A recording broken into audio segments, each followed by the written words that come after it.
Aksi dorong motor ini digelar puluhan pengemudi ojek daring di Jalan Urip Sumaharjo, Makassar, menuju kantor DPRD Sulawesi Selatan.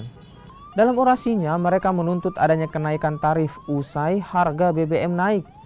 Menurut demonstran, tarif saat ini tidak lagi sesuai dan merugikan para pengemudi ojek daring setelah harga BBM naik. Sebagai bukti buat pemerintah maupun aplikator Shopee agar dapat memperhatikan kami.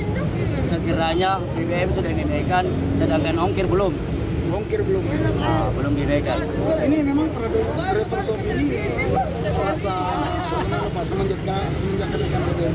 Semenjak kenaikan BBM, kami selaku mitra dari aplikator Shopee tidak pernah diberlakukan. Kita selama ini kami alami.